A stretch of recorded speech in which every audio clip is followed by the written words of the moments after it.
แก้มไม่แก้มปลาแก้มน้องปลานี่บ่เจ้าสาวสาอุบลราชธานีล่ำดีล่ำมวลสากส่วนกับเหมาะสมแต่ตีนขึ้นหอดผมก็งามเบิดสุบอนสีนี่ยังละ2 ตอนอยู่หน้าตุนตูนแล้วลึกแขนแล้วคุณนางงามสาวสา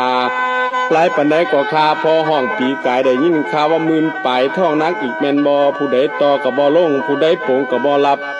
นี่โกจับแขนปรับดึงแขนเขาในบาได้เท่าได้ราคาเมื่อคืนนี้จักเรือมีแหงบ่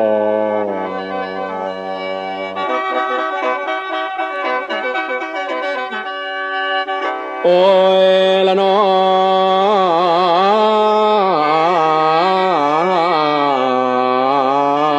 นาง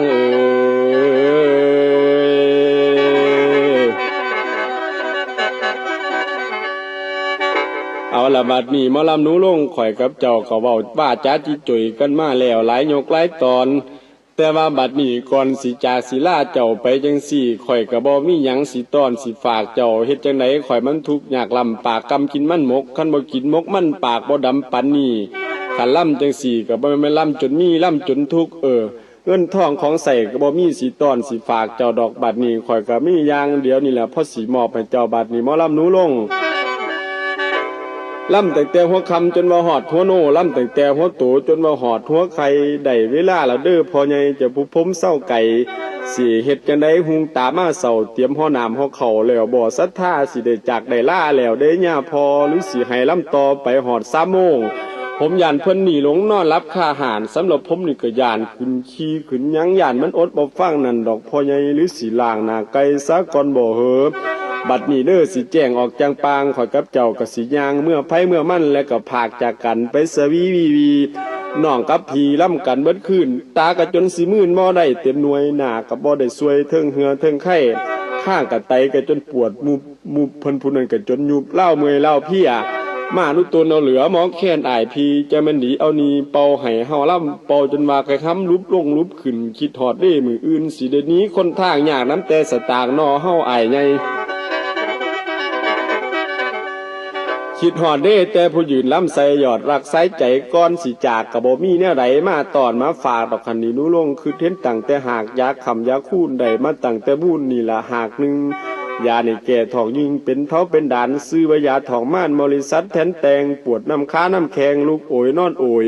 หรือเป็นตันขโมยพุ่งโลกก้นปอดถือขี้เข็บแม่งอดอู้เหี่ยวเกี่ยวขาเอายานี่ละท่าเศร้าโหลดคักเนสิมอบให้ย่าแม่ไปใส่ไปซอยกับฝ่ายดำอีกปล่อยไข่อีก2 หน่วยบัดหาเจ็บหาป่วยหล่นมอนนอนส้มถูกไข่นี่ละผสมกินกับน้ำห่อนแต่เจ้าลงฟ้อนมันมวนมันยินมาต้นหอดวันสิ้นละแม่มันปวงเม่นแท้ไข่บ่สวงติดสาดติดหมอนยานี่ปัวเท่านอนในผลแท้ๆบัดสิปัวละแก่หือสินเช่นเดียวเอายาตุแถวท้องหน่อยคนป่วยคันอายออกห่วยนั่นล่ะศรัทธาแสดงว่าตัวยากำลังออกฤทธิ์นั่นก็ข้างหิดคนป่วยมีแห้งให้ไปแล้วจักแพงเอาแน่แล้วเจ้าให้จักเมียนจักเมาไว้บอนดีๆขั้นบ่ฮักอีหลีขอยก็ได้สิให้แต่อย่าเอาไปไว้สะซ่ายายยังเด็กหน่อยเห็นมันสิว่าแม่นยังจับถิ่มลงลางพะสิไปถึกวางควยหมดควยปูเจ้านั่นไปมาดูขึ้นเหนือลงไตบัดหายาแม่ใหญ่เป็นแหล่งเป็นล่มให้ฝ่าจกมาดมข้าวเดียวกระทรวง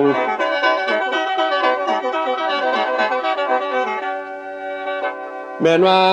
เนื้อนางขันเอาลาน้อแต่พ่อป่านนี้สิลีลาดันจ้าไปทางใหม่นี้ไปค้นลาใหม่ไป2 สอนปีนูนจักก้าวเรื่องป่างก่อนสีทนบาดันหนหวยอุกผากนี่เสือนองต้องเนื้อหนาไปไหลลงโลนลังผู้เฒ่าอ่างแก่ไปแสนปีนหันทุกโศกันน้ำนาปโนล่าว่าจะขึ้นมาหาทีเด้อนางนองมองเห็นใหม่พนาไล่ต้นไหลลิงเห็นใหม่ไกลใหม่ไปล่ำดัวสวยสูง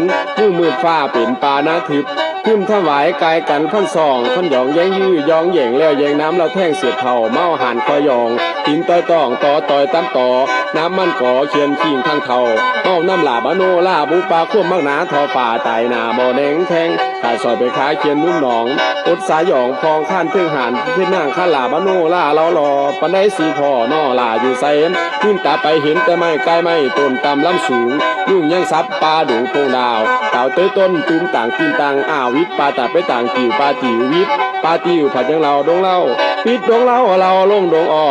แอเอียงส้มให้ไหนให้ถ่าสิทนพองให้ไปย่มย่อยคอยเดินสีหน้านวลได้ไว้นวลนวลนอ